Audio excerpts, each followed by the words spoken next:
ನಾವು ನಿಜಕ್ಕೂ ಕೂಡ ಪ್ರಜಾಪ್ರಭುತ್ವ ದೇಶದಲ್ಲಿದ್ದೀವ ಅಥವಾ ರಾಜಪ್ರಭುತ್ವ ದೇಶದಲ್ಲಿದ್ದೀವ ಅಂತ ಹೇಳಿಬಿಟ್ಟು ನಮಗೆ ಒಂದೊಂದ್ಸಲಿ ಡೌಟ್ ಬರ್ತದೆ ಸ್ನೇಹಿತರೆ. ಯಾಕಪ್ಪ ಅಂತಂದರೆ ರಾಜಪ್ರಭುತ್ವ ಇರಬಾರ್ದು, ರಾಜರೇ ಅವರ ವಂಶಪಾರಂಪರ್ಯವಾಗಿ ಆಡಳಿತ ಇರಬಾರ್ದು, ಅದು ಪ್ರಜೆಗಳ ಕೈಗೆ ಸಿಗಬೇಕು ಅನ್ನೋ ಒಂದು ಕಾನ್ಸೆಪ್ಟನ್ನು ಇಟ್ಕೊಂಡು ಪ್ರಜಾಪ್ರಭುತ್ವವನ್ನು ಜಾರಿಗೆ ತಂದರು ಸ್ನೇಹಿತರೆ. ಆದರೆ ಪ್ರಜೆಗಳು ಏನು ಮಾಡಬೇಕು, ಪ್ರಜೆಗಳು ಅಧಿಕಾರವನ್ನು ತನ್ನ ಕೈಗೆ ಇಟ್ಕೊಂಡು ಜನಗಳನ್ನು ನಡೆಸ್ತಾ ಹೋಗಬೇಕು.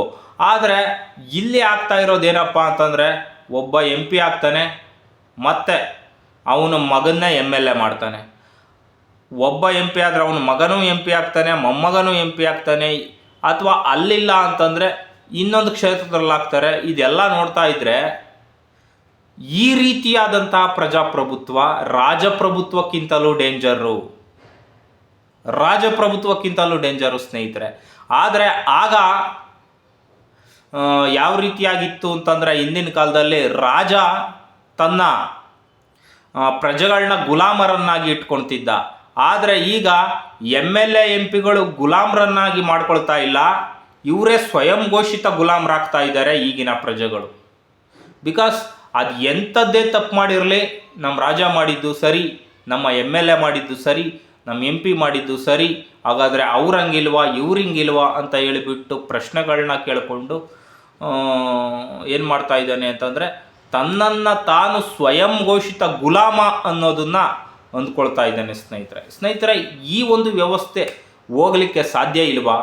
ನಿಜಕ್ಕೂ ಕೂಡ ಸಾಧ್ಯ ಇಲ್ಲ ಸ್ನೇಹಿತರೆ. ಈ ಒಂದು ವ್ಯವಸ್ಥೆಯಲ್ಲಿ ಭ್ರಷ್ಟಾಚಾರ ಹೇಗೆ ಹೋಗಲಿಕ್ಕೆ ಸಾಧ್ಯ ಇಲ್ವೋ, ಈ ಒಂದು ಸರ್ಕಾರದ ವಂಶಪಾರಂಪರ್ಯ ರಾಜಕಾರಣವೂ ಕೂಡ ಹೋಗಲ್ಲ ಸ್ನೇಹಿತರೆ. ಎಲ್ಲಿವರೆಗೂ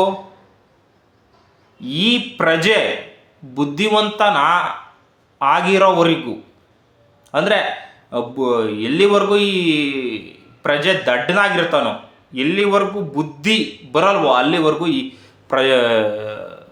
ವಂಶಪಾರಂಪರ್ಯ ರಾಜಕಾರಣ ಹೋಗಲ್ಲ ಸ್ನೇಹಿತರೆ.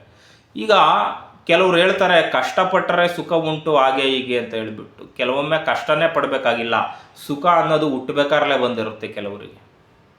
ಸುಖ ಅನ್ನೋದು ಹುಟ್ಟಬೇಕಾರಲೇ ಬಂದಿರುತ್ತೆ ಕೆಲವರಿಗೆ. ಇನ್ನು ಸುಖ ಅನ್ನೋದು ಇಲ್ಲದೆ ಇರೋರು ಕಷ್ಟಪಡಬೇಕಾಗುತ್ತೆ. ನೋಡಿ, ಈಗ ದಾವಣಗೆರೆದೇ ಎತ್ಕೊಳ್ಳಿ, ಶಾಮನೂರು ಶಿವಶಂಕರಪ್ಪ MLA ಆಗಿದ್ರು, ಮಗ MLA, ಮೊಮ್ಮಗ MLA, ಅದೇ ಆಗ್ತಾರೆ, ಗೆಲ್ತಾರೆ. ಹಂಗಂತ ಅವರೊಬ್ಬರದೇ ಅಲ್ಲ, BJP ಅವ್ರದ್ದು ಇದೆ, ಕಾಂಗ್ರೆಸ್ ಅವ್ರದ್ದು ಇದೆ. ಇದೇ ಥರ ಸ್ನೇಹಿತರೆ, ನಾವು ಸಾಮಾನ್ಯ ಜನರು ಥಿಂಕ್ ಮಾಡಬೇಕಾಗಿರೋ ವಿಷಯ ಏನಪ್ಪ ಅಂತಂದರೆ, ಬರೀ ನಾವು ಇಲ್ಲಿ ಏನು ಮಾಡ್ತಾ ಇದ್ದೀವಿ ಅಂತಂದರೆ ನಮ್ಮ MLA MP ಗಳನ್ನ ಒತ್ಕೊಂಡು ಮೆರೆಸ್ತಾ ಇದ್ದೀವಿ. ಮತ್ತು ಇನ್ನೊಂದು ವಿಷಯ ಏನಪ್ಪ ಅಂದರೆ ನಾವೆಲ್ಲ ದೇಶಭಕ್ತರಾಗ್ತಾ ಇದ್ದೀವಿ, ನಮ್ಮ ದೇಶ ಹಂಗೆ ಹಿಂಗೆ ಅಂತ. ಆದರೆ ಯಾವುದೇ ಎಮೋಷನ್ ಇಲ್ದಿರ MLA MP ಗಳು ಯಾವುದೇ ಥರ ದೇಶಭಕ್ತರು ಅಲ್ಲ ಸ್ನೇಹಿತರೆ. ನೀವು ಇತಿಹಾಸದಲ್ಲಿ ಬೇಕಾದ್ರೆ ಹುಡುಕೊಂಬಂದು ಎಲ್ಲೂ ಕೂಡ ಈ ಮಾಹಿತಿ ಸಿಗೋದಿಲ್ಲ. ದೇಶದ ಗಡಿಯಲ್ಲಿ ನಿಂತು ಸಾಮಾನ್ಯ ಜನರ ಮಕ್ಕಳು ದೇಶವನ್ನು ಕಾಯಬೇಕು, ಶತ್ರುಗಳ ಗುಂಡಿಗೆ ಬಲಿಯಾಗಬೇಕು.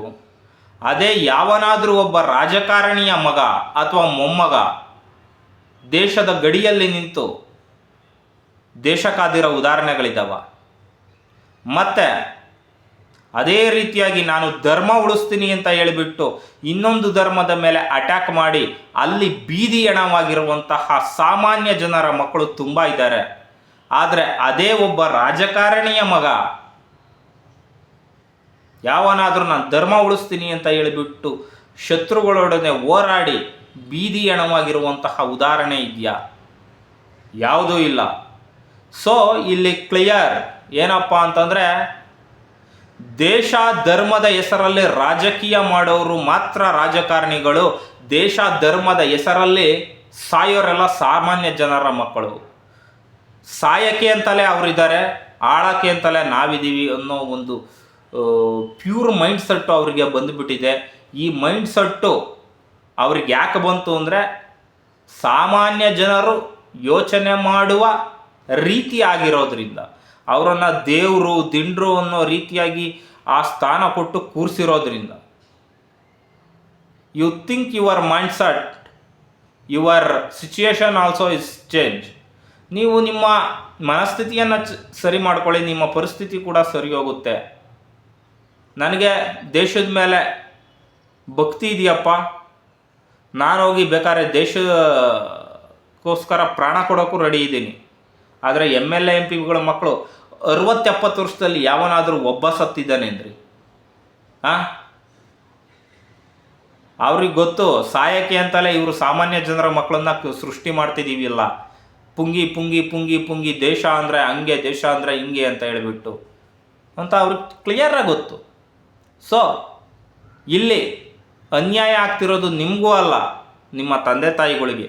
ಸೊ ಇದೆಲ್ಲದನ್ನು ಯೋಚನೆ ಮಾಡಿಕೊಂಡು ರಾಜಕೀಯಕ್ಕೋಸ್ಕರ ಬಡ್ದಾಡ್ದಿರ, ಮನೆಗೆ ಮಾರಿ ಪರರಿಗೆ ಉಪಕಾರಿ ಅನ್ನೋ ಒಂದು ಮಾತಿಗೆ ತಕ್ಕನಾಗಿ ಈಗ ಮಾಡ್ದಿರ, ನಾನು ನಂದು ಅನ್ನೋದನ್ನು ನೀವು ಬೆಳೆಸ್ಕೊಳ್ಳಿ ಅಂತ ಹೇಳ್ತಾ ಈ ಒಂದು ವಿಡಿಯೋವನ್ನು ಇಲ್ಲಿಗೆ ಮುಗಿಸ್ತಾ ಇದ್ದೀನಿ. ಜೈ ಹಿಂದ್, ಜೈ ಕರ್ನಾಟಕ, ಜೈ ಭುವನೇಶ್ವರಿ ದೇವಿ.